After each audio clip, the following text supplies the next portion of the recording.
They say your taste buds change every 7 years. I'm about to turn 21, which makes me definitely believe this. The reason being, in the past year, I've started eating foods that I used to never go near as a kid.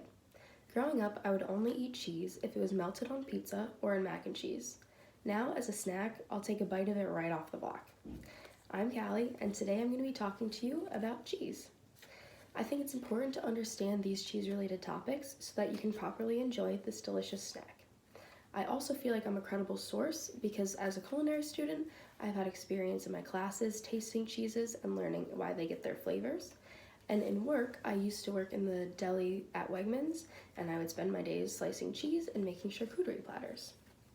Today, I'm going to talk to you guys about general facts, how to properly taste, and some ideas to pair cheese with when you want to enjoy it.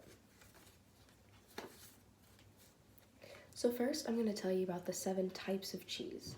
According to Juliet Harbut, the rind can tell you a lot about the cheese, like the strength of flavor and the condition it's in. There are 7 types of cheeses. First is a fresh cheese. An example of this would be mozzarella. Then you have an aged cheese, aged fresh cheese, which would be like an aged mozzarella. It's aged a little longer, which gives it a more stronger flavor. Then there's a soft white rind cheese. An example of this would be brie. It's a softer cheese and has a creamy flavor, and it has a fuzzy white rind on the outside, which is edible. A semi-soft cheese would be a Munster. Another type of cheese is a hard cheese, like a cheddar. There's blue cheeses, like gorgonzola. And then there's flavor-added cheeses, which could be any type of cheese with a flavor added to it, so like a pecorino infused with truffle oil. All of these names are in regards to the rind.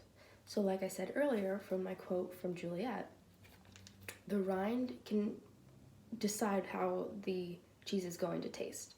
So like I said, a semi-soft cheese has a semi-soft rind.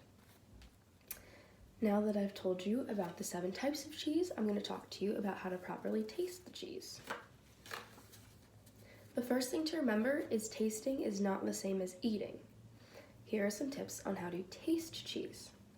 According to Lynn Andriani from marthastewart.com, when tasting cheese, you should first taste with your eyes, then your nose, and then your mouth. So when you're looking at the cheese, you should look at the texture and the color. This can tell you about what kind of flavor to expect. If it's a softer cheese, that means it's younger, which means it'll have a milder flavor. If it's a harder cheese, it's been aged longer, which will give it a stronger flavor. When tasting with your nose, you should smell the scent of the cheese. Usually, the scent will be similar to its taste, so you can kind of know what to expect.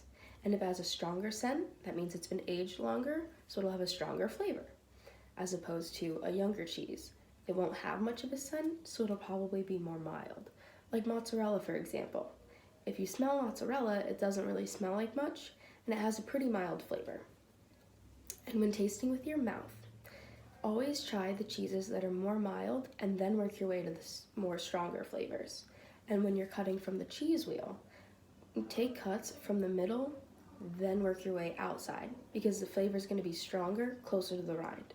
So if you don't like how it tastes in the middle, you're not going to like closer to the rind.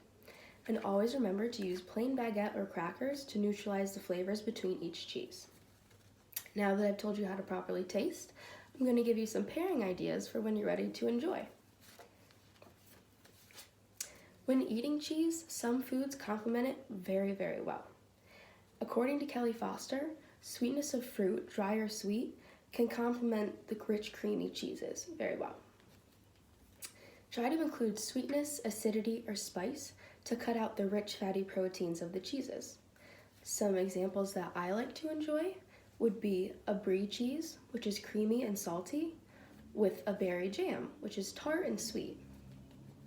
I also like a cheddar, which is dry and sharp, paired with apples, which are sweet and juicy. And then a third pairing would be Parmesan, which is salty and crumbly, paired with a prosciutto, which is a delicate buttery meat. Those pair really well together as well. So those are some general facts, how to properly taste, and some pairing ideas when it comes to cheese. Like I said before, I never ate cheese, and now it's my favorite snack. So if you're like me and you're not the biggest cheese fan, I suggest applying the things I just told you, and maybe you can now enjoy it more. I'm Callie, and today I informed you about cheese. I hope you feel like you learned something. That's everything I have. Any questions? Thanks for watching.